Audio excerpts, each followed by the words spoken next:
Parental guidance is advised.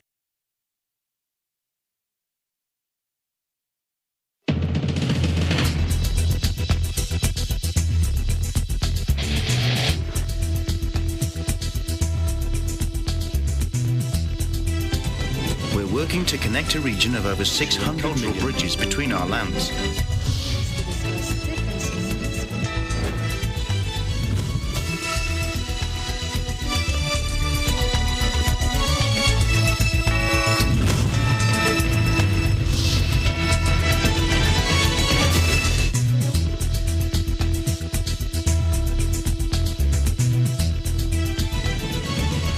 Welcome to ASEAN in Focus. I'm Alma Angeles. We're coming to you live from Manila and Vietnam. Hello, Charlene.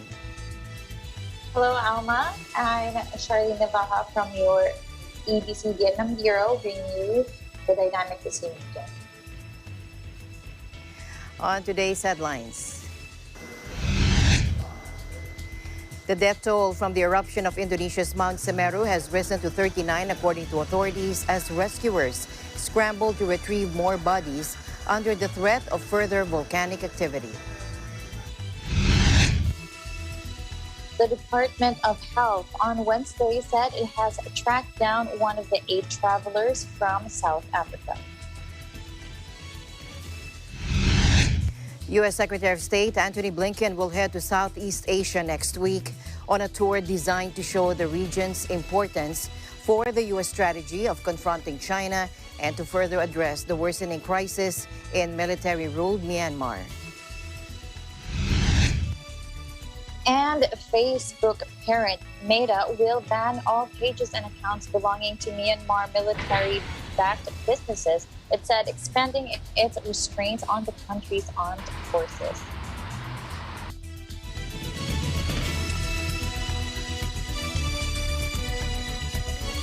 The death toll from the eruption of Indonesia's Mount Semeru has risen to 39, according to authorities, as rescuers scramble to retrieve more bodies under the threat of further volcanic activity. The highest mountain on the island of Java thundered to life on Saturday, ejecting volcanic ash into the sky and raining hot mud on villages as thousands of panicked people fled their homes. Another injured victim died in hospital on Tuesday, pushing the death toll up from 34 to 39. A spokesperson for the agency said 12 people were still missing. The disaster blanketed villages in gray ash and forced more than 4,000 people to flee to temporary shelters. Evacuees had been complaining of coughing, chest infections, and diarrhea, according to the medics at the shelters in Lumajang district. Others expressed relief at making it out alive and being reunited safely with loved ones. Rescuers have been braving dangerous conditions in their search for bodies under the mud and rubble of collapsed houses. The head of the country's volcanology agency said there was also still the potential for secondary eruptions and warned people to stay away. Indonesia has more than 130 active volcanoes and sits on the Pacific Ring of Fire, where the meeting of continental plates causes frequent volcanic and seismic activity. A Thai tycoon accused of poaching wildlife in a national park lost his final appeal Wednesday in a long-running saga that drew public outrage over the elite's perceived impunity. Construction magnate Premchai Karnasuta was arrested in February 2018 when park officials found guns, animal carcasses, including of a college peasant and a red muntjac, and the pelt of a black leopard at his campsite. Premchai was found not guilty of possessing a leopard carcass, but he was convicted of 3 other poaching-related charges and sentenced to 16 months jail. It was raised to 3 years and 2 months by the appeals court. On Wednesday, the Supreme Court upheld the guilty verdict and sentence of 3 years and 2 months, a court official confirmed. He and 2 other defendants were ordered to pay 2 million baht, that's around $60,000, in compensation. Premchai will not receive a suspended sentence, according to the Attorney General's office. He has been sent to Hong Fa Thum District Prison. Franchise firm Italian Thai Development Company is behind major infrastructure projects such as Bangkok's SkyTrain and Suvarnabhumi Airport. He and his sister were on the Forbes top 50 richest list for Thailand until 2016 with an estimated $630 million fortune at the time. But they have since dropped off the ranking. A rhino horn trader has been sentenced to 14 years in jail. The longest ever prison term a Vietnamese court has handed down for the crime, according to a local conservation group on Wednesday. Earlier this week, Dom Min Ton, 36, received 14 years in jail for trading and trafficking rhino horns from the United Arab Emirates into Vietnam.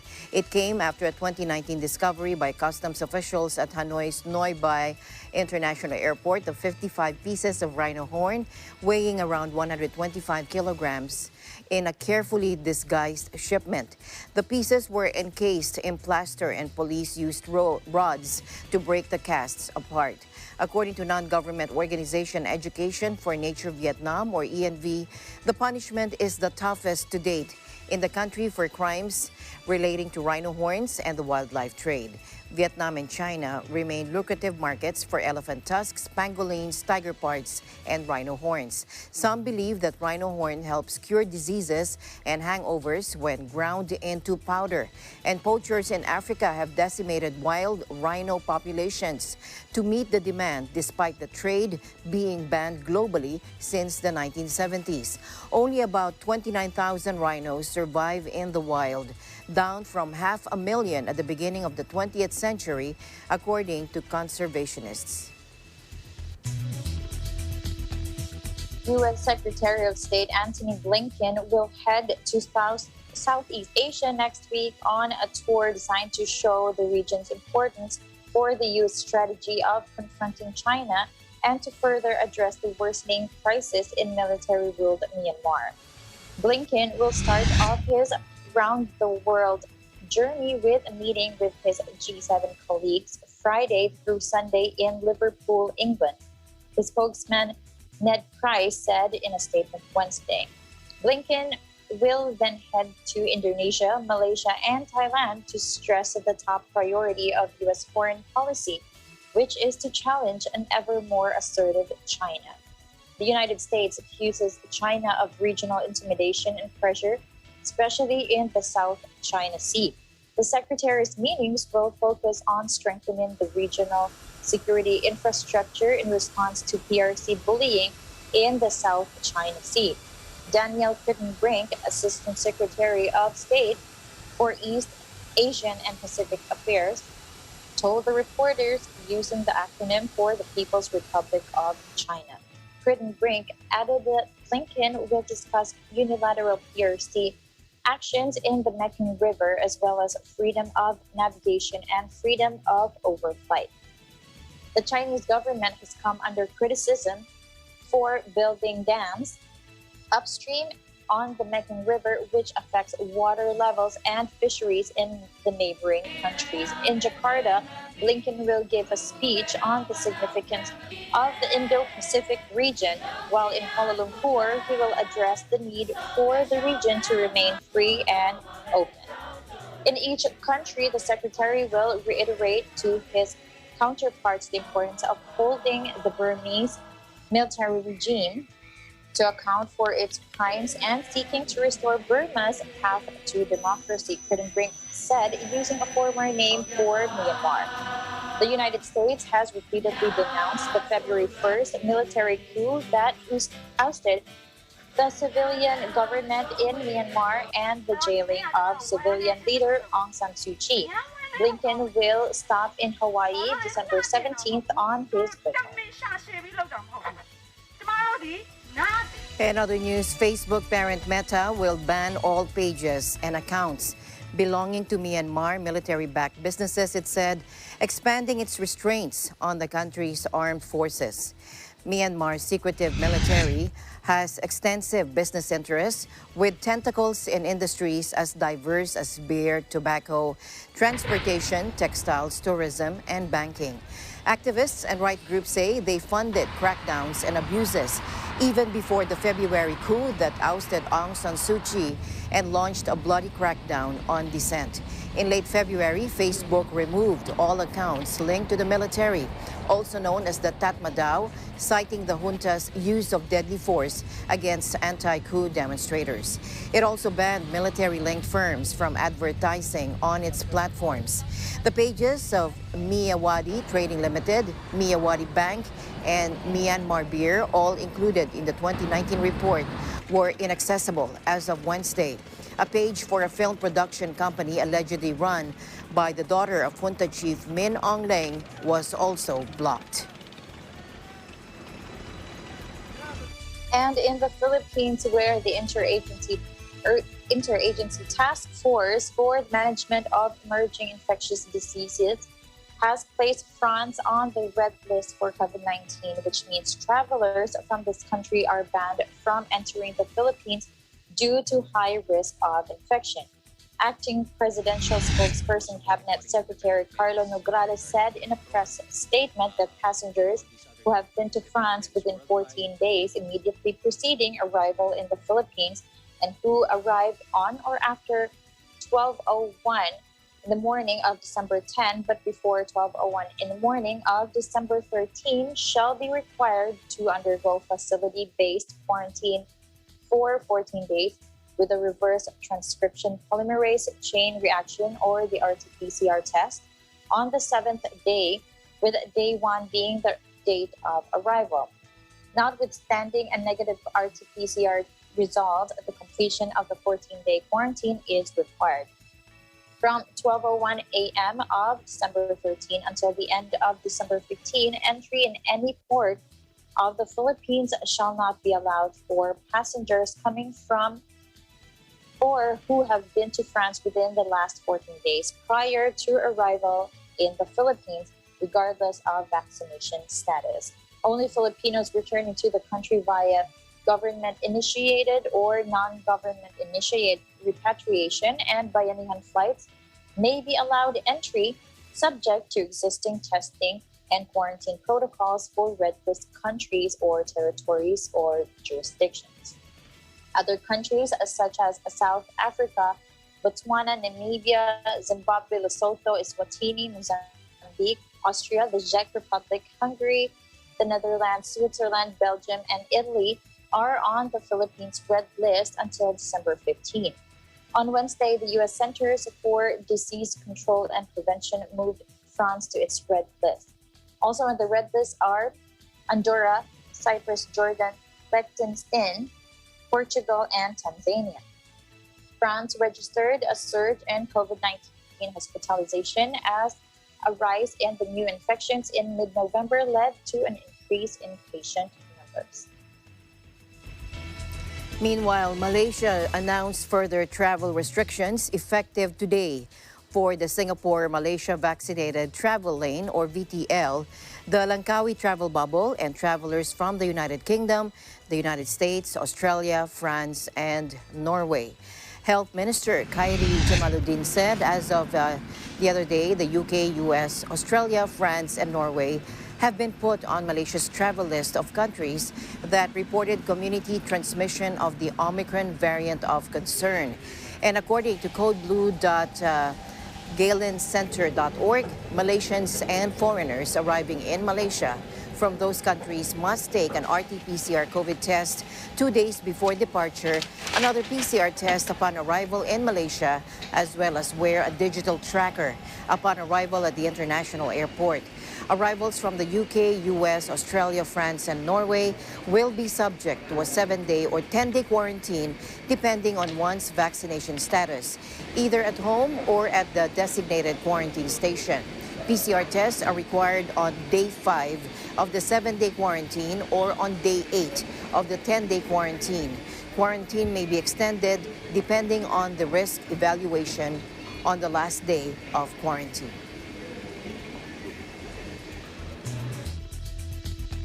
And back to the Philippines, where the national capital region is likely to see a merrier holiday as it logged an average of only 105 new COVID-19 cases per day from December 1 to 7, the Octa Research Group said on Wednesday.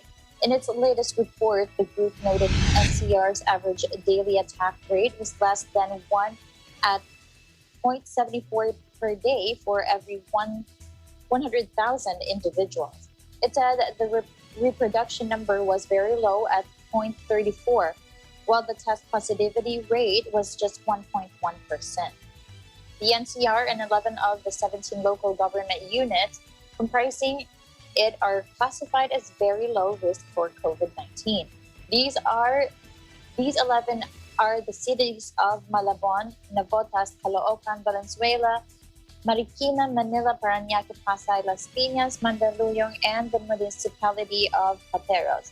Meantime, Muntinlupa, Makati, Quezon City, Pasig, Taguig, and San Juan are classified low risk for COVID-19 as their healthcare utilization rate ranged from 31 to 33%.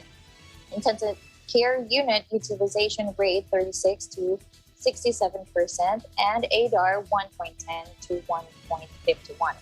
The research group emphasized the metrics they use are based on data at covidactionnow.org and the Department of Health, which are not the same metrics used by the Interagency Task Force for the Management of Emerging Infectious Diseases.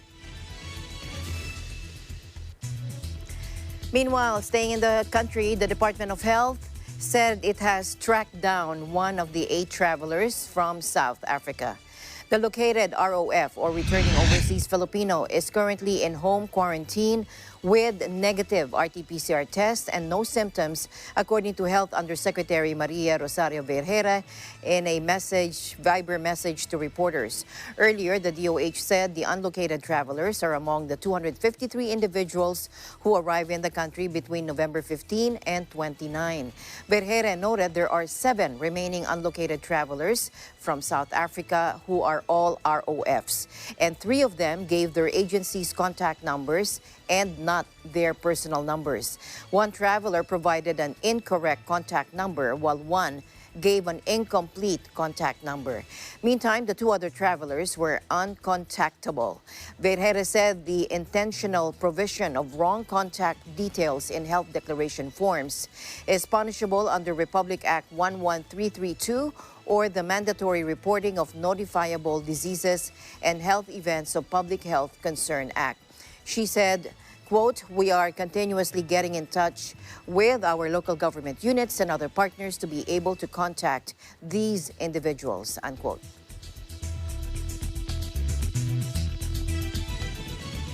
Papua New Guinea carried out the first in a series of mass COVID-19 burials Wednesday, interring 54 people whose remains were unclaimed for months as the pandemic ravaged the under-resourced Melanesian nation. Hospital and government officials ordered the crisis ceremony after 300 bodies piled up at Port Moresby General Hospital morgue, overwhelming a facility designed to hold just 60.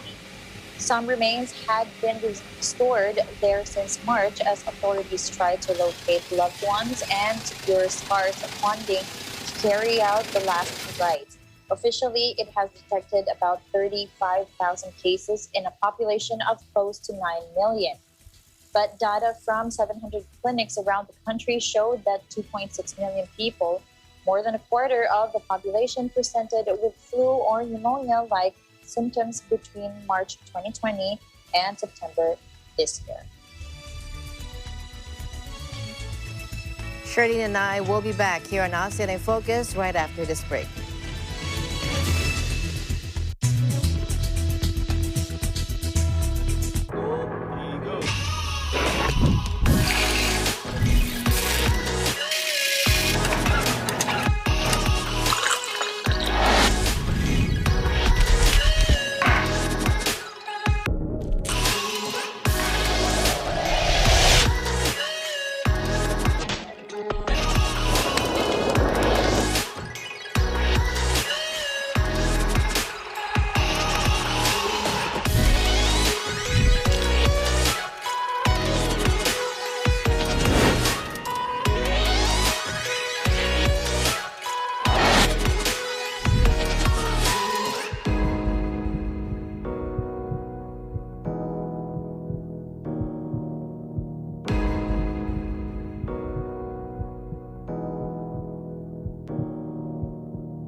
Lagi ka bang bida-bida? Ang tunay na maganda, makakalimutin. Pangalawa, Kaya lang, Nahulog yung cellphone ko mula sa fourth floor kasi naka-airplane mode. bida rin ang makikilaro sa ating Game of the Day. Ayan ang mystery word. Upgrade na natin yung PC ko, ma'am. Maniwala dyan, ma-online din siya. Ang daming bida-bida, di ba? Print out ng QR code baka mo. dahil naman ako nakalimutan, dala ko naman lahat. Napagtripan ka rin, kuya. Funniest Snackable Videos.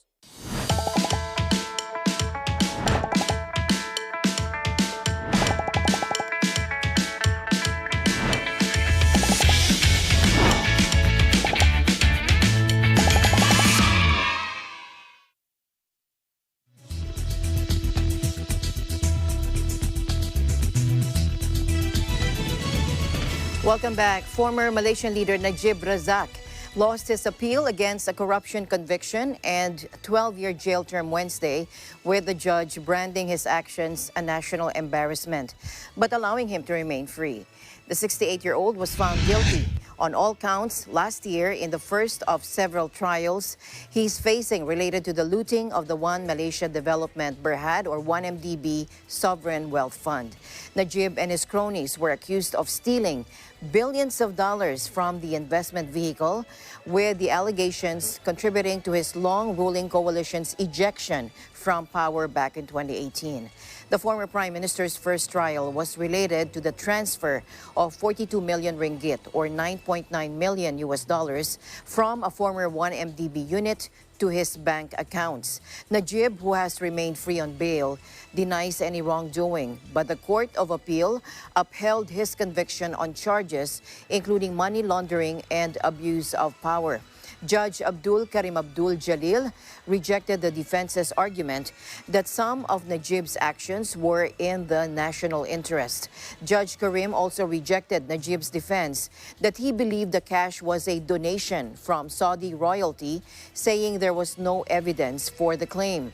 But he agreed to a request for Najib to stay out of prison on bail while he lodges a final appeal with Malaysia's top court. Najib's final appeal to the top court will likely take months. If that fails, his only option will be a pardon from the king. If Najib, who remains an MP, loses the next court challenge, he will be jailed and barred from holding political office. Najib is currently facing two other ongoing 1MDB-related trials. The most significant centers on allegations he illicitly obtained more than 500 million US dollars. The Commission on Elections has deposited the final local source code and trusted build of the automated election system of the May 9, 2022 elections to its Information Technology Department in preparation for its escrow at the Bangko Sentral ng Pilipinas. Here's COMELEC spokesperson James Jimenez. Let's listen. The two directors will now be proceeding to the COMELEC again to deposit the source codes in the ITT vault preparatory to their being deposited in escrow in the Bangko Sentral of the Philippines. For those of you who might be new to this deposit of the source code in escrow to the Bangko Sentral is necessary to ensure that there is a trusted copy of the final trusted bill, a trusted copy that will not be open to tampering or any possible alteration by anyone, precisely because it is in the vault of the BSP. This is a very important security and transparency measure. Now, the source code and the codes held by the ITD both are accompanied by unique hash codes. These are independently verifiable hash codes which will be published in the COMELEC website, and it will allow people to check for themselves if the VCMs that they're using on election day are the same unaltered machines that have been subjected to the final trust bill. Again, this is also an important transparency measure, as well as a means of ensuring that the elections are legitimate and that the machines have not been tampered in any way. COMELEC Executive Director Bartolome Sino Cruz Jr. and ITD Acting Director Ginny Florolita received the code during the turnover ceremony held at Diamond Hotel in Manila on Wednesday afternoon. The trusted build of the AES was completed last December 3 by international systems and software testing firm ProVV in Huntsville, Alabama, USA. The trusted build is the process of assembling the overall program that will govern the entire AES using the reviewed component. Staying in the country, acting presidential spokesperson and cabinet secretary Carlo Nograles announced that President Duterte has signed an executive order that regulates the prices of drugs and medicines used to address the leading causes of morbidity in the country. This is part of efforts to improve access to affordable quality medicines and reduce the health-related expenses of our countrymen, consistent with the goals of the Universal Healthcare Act, according to Nograles. He added the president signed EO number 155 on Tuesday.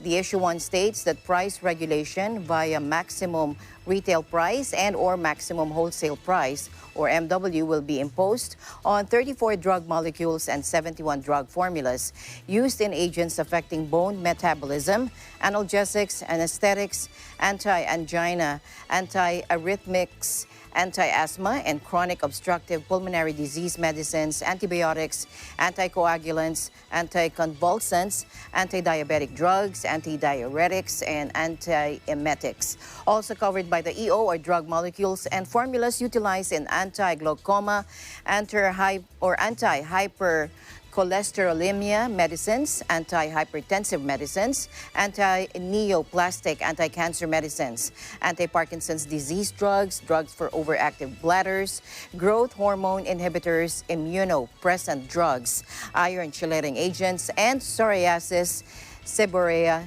and ichthyosis medicines. Section 2 of the EO requires all manufacturers, importers, distributors, wholesalers, traders, and retailers to display the retail price, which shall not exceed the MRP.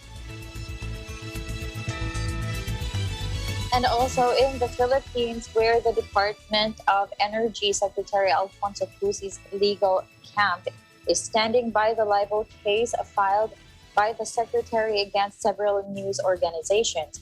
This is in reference to the news articles that were released by the news agencies concerning the Malampaya shares purchase agreement. During the Laging Handa public briefing on Wednesday, Cruz's legal counsel, Attorney Roy Orindain, said that all instances that would destroy a person's reputation may be deemed as libelous. First, let's listen. Yung root nun, yung pinagmulan nun is yung mga articles na pinublish tungkol sa Malampaya Share Purchase Agreement na supposedly hindi inaktuhan ni Secretary Cusi. Finailan ng libel because mahaba yung definition ng libel sa batas pero kahit ni ka nakapag-aral, simpleng-simple lang yan. Lahat ng nakakasira ng reputasyon, libelous. Well, kasi yung sinasabi nila existing na kaso, hindi pa napuprove yun na mayroong kaso in fact, ang balita ko is at ang basis nung report nila is press conference at press kit, hindi existing na case. In any case, kahit may existing na kaso, may mga requirements pa rin yung batas kung mas-shield yung publisher ng libelous article na kailangan i-prove nila, na kailangan fair and true report, pagkatapos kailangan merong walang comment, at pagkatapos meron dapat genuine effort to make some verification ng truth ng publication. Opo. Hindi lang basta-basta may kaso, ka na. Lahat ng mangyayari na nakakaapekto ng gobyerno, ng pamahalaan, ng publiko, dapat mabalita talaga kung sa Malampaya, basta may epekto sa publiko nga. No? Kay Secretary Cusi bilang public officer, dapat mabalitaan yung behavior niya sa public officer. Yung family, yung personal ng family, wag naman. Opo. At saka dapat kung may report man sa Malampaya, Secretary Cusi, dapat naman fair and true report. Association or PBA has offered legal assistance to media outfits and journalists recently sued by the Department of Energy Secretary Alfonso Cusi for libel and cyber libel for reporting about the filing of graft charges against him before the Office of the Ombudsman over the sale of Malampaya shares to Davao businessman Dennis Uy. Cusi filed the complaints against 18 officials and reporters of Manila Bulletin, ABS-CBN News, Business World, Rappler, Philippine Star, GMA News, and the Business Mirror last December 3 before the Taguig City Prosecutor's Office. The PBA said its lawyers believe in the importance of press freedom, thus it cannot just stand idle and allow the law on libel be used to curtail such rights. PBA President Rico Domingo also urged others in the legal profession to come out and assist the beleaguered journalists. The city government has suspended classes and work in the government of Tacloban due to heavy rains that dumped in the eastern Visayas region. In an executive order issued early Thursday, Mayor Alfred Romualdez suspended the classes and work as precautionary measures and in anticipation of any developments that may rise out of the weather disturbance. Under the local government code, governors and mayors are allowed to suspend classes as chairman of the local disaster risk reduction management council, especially during disasters and calamities, to ensure the safety of learners. Not covered by work suspension are those involved in the maintenance of peace and order, disaster risk management, health and sanitation, and traffic management. Pag-asa warned of a heavy downpour today due to shear line affecting the eastern section of Visayas. Shear line is a narrow zone across which there is an abrupt change in the horizontal wind component parallel to this line, according to the glossary of meteorology. The U.S. government on Wednesday imposed an arms embargo on Cambodia, citing concerns about human rights and corruption in the Southeast Asian nation, as well as China's activities there. The actions taken by the State and Commerce departments will restrict access to less sensitive military items and defense articles and defense services by Cambodia's military and intelligence agencies, according to a statement. Commerce Secretary Gina Raimundo said, and I quote, "We urge the Cambodian government to make meaningful progress in addressing corruption and human rights abuses and to work to reduce the influence of the People's Republic of China military in Cambodia, which threatens regional and global security." In November, Washington sanctioned 2 Cambodian officials over a U.S.-funded naval base that is increasingly being renovated for use by China, alleging corruption in the project. Cambodia's longtime leader Hun Sen is one of China's closest partners in Asia, and his government has been dismantling facilities at the Rim base that were built partly with U.S. money and played host to U.S. exercises. Beijing has been increasingly exerting territorial claims in the South China Sea and East China Sea, raising tensions with numerous Asian nations, but Cambodia has increasingly appeared to be an ally.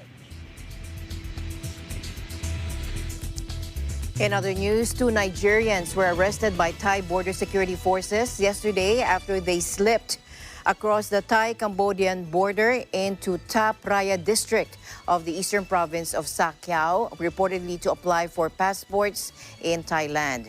Thai PBS World reported that one told Thai authorities that they opened a business in Vietnam in 2018, but subsequently moved to Cambodia after Vietnam was hit by COVID-19 pandemic.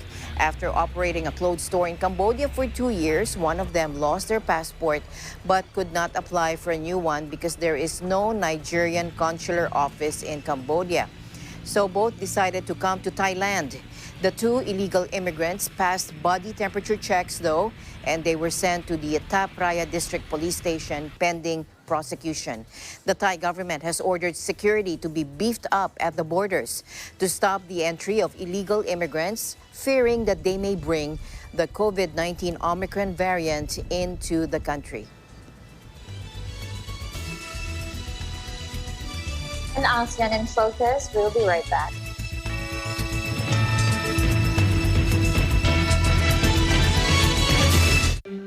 Alam namin ang iyong pagsisikap. Dama namin ang iyong mga sakripisyo. Kita namin ang pagharap mo sa bawat pagsubok. Kaya sa kabila ng mga hamon ng buhay, nandito kami para umalalay. Kasi katulad mo, gusto rin namin ang magandang bukas para sa kanya. Hatid namin ang dekalidad na edukasyon at makabagong pasilidad sa abot kayang halaga. Kaya huwag ka na mangamba. Sasamahan ka namin tuparin ang mga pangarap niya.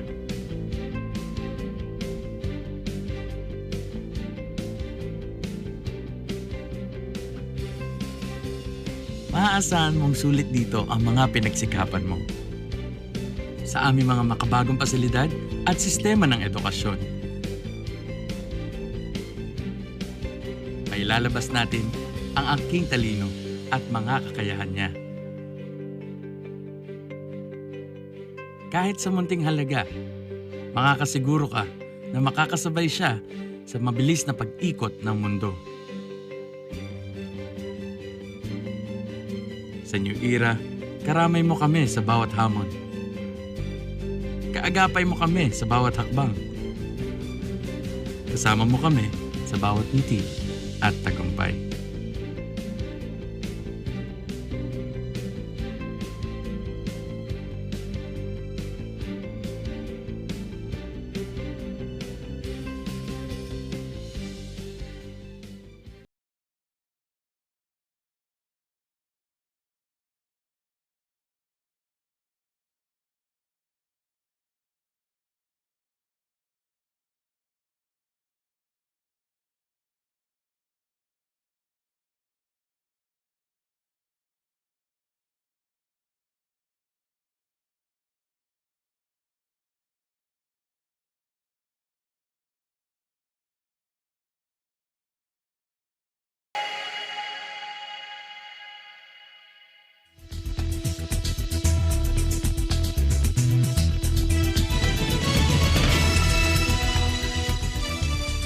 Welcome back to ASEAN in Focus.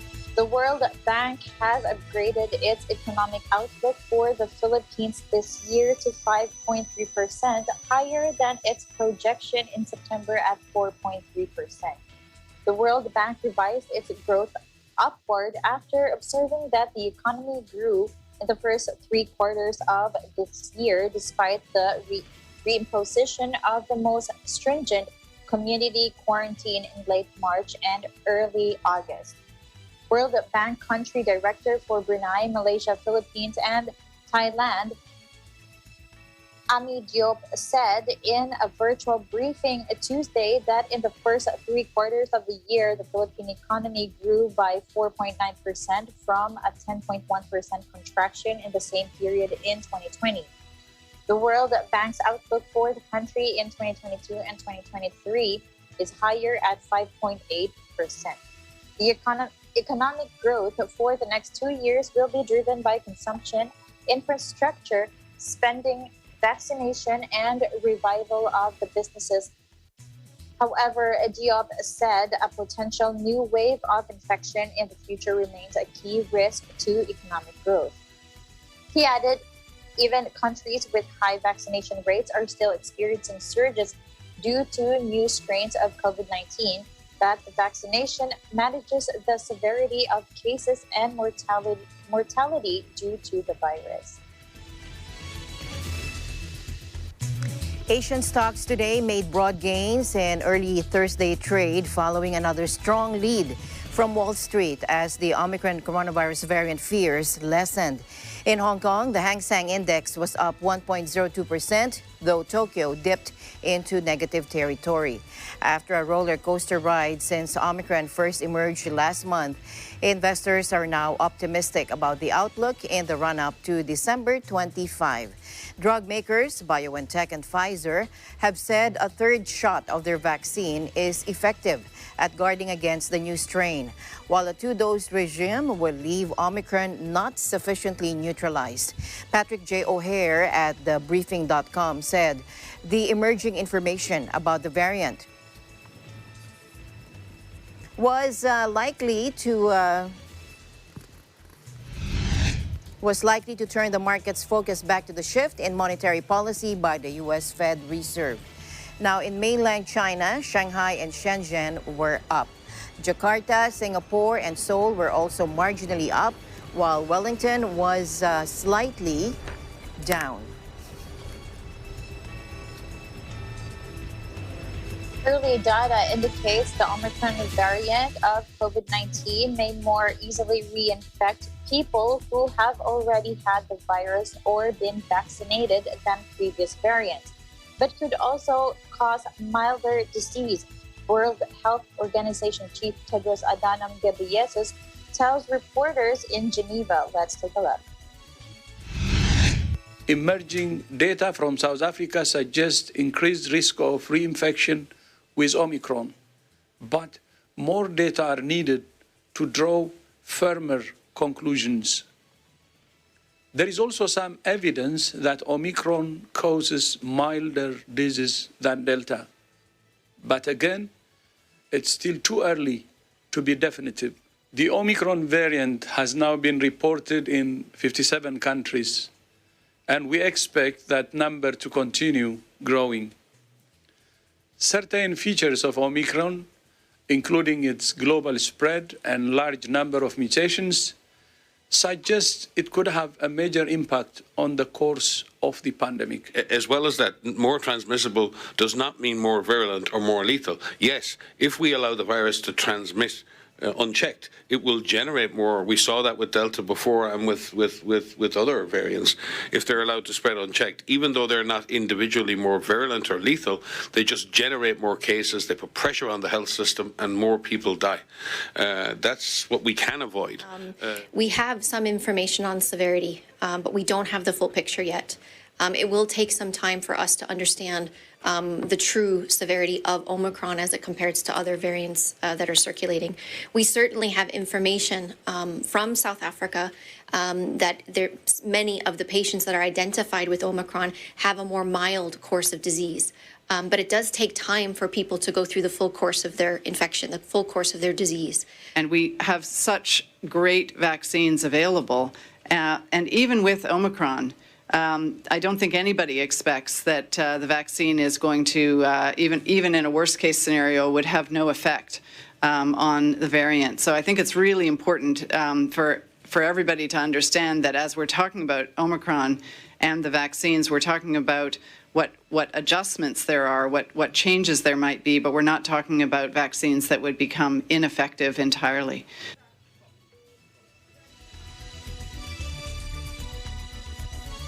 Meanwhile, Özlem Türeci, BioNTech's chief medical officer, said that the coronavirus vaccine developed jointly by BioNTech and Pfizer neutralizes the Omicron variant of the virus after 3 doses. Let's listen in. Laboratory studies demonstrate that 3 doses of our vaccine neutralize the Omicron variant, whereas 2 doses show significantly reduced neutralization of this new variant. Pfizer and BioNTech also said that an Omicron-specific version of the anti-coronavirus vaccine currently in development by BioNTech would be available by March. The new study comes after dozens of nations reimpose border restrictions in response to the spread of the new virus variant and raise the possibility of a return of economically punishing lockdowns. The detection of the first Omicron cases 2 weeks ago also coincided with jumping infection numbers across the world, and the variant added fuel to concerns about a global COVID resurgence. Omicron has so far been found in 57 countries, the WHO said, but no deaths have been associated with the variant.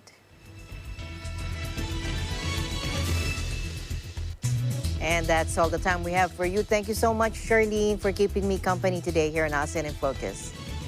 Thank you so much, Alma. And that's the latest news in the ASEAN region. Thank you for joining us today here in ASEAN in Focus. This is Charlene Navaja from your Vietnam Bureau, and we live in interesting times. And we'll see you back tomorrow, same time, same place, here on ASEAN in Focus. I'm Alma Angeles, and we live in interesting times.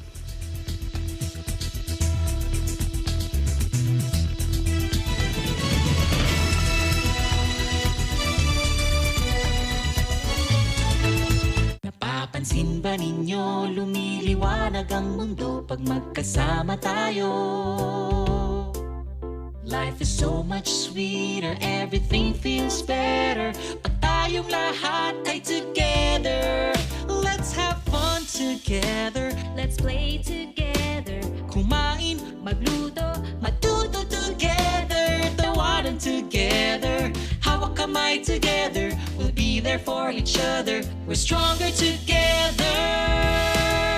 Kaya tara na Filipino, let's get together, let's all come alive. Kaya tara na Filipino, let's get together, Sunday 25, Sunday 25. Let's stay together, let's sing together, let's all work together, mag-travel together, let's shop together, mangarap together, we can fly higher when we are together. Kaya tara na Filipino, let's get together, let's all come alive. Kaya tara na Filipino, let's get together, Sunday 25. Panalo tayo pag together, walang talo pag together, balitaan together, love each other, magsikap together, magsikap together. Kaya tara na Filipino, let's get together, let's all come alive. Kaya tara na Filipino, let's get together, Sunday 25, Sunday 25,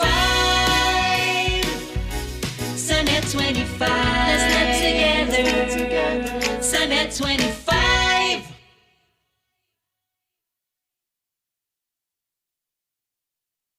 Ang paggawa ng pelikula ay isang kamanghamanghang pagkakataon para sa mga mahilig manood ng sine o ang tawag ng iba ay pinilakang tabing.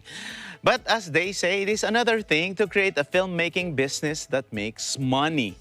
Para kumita ang pelikula, you need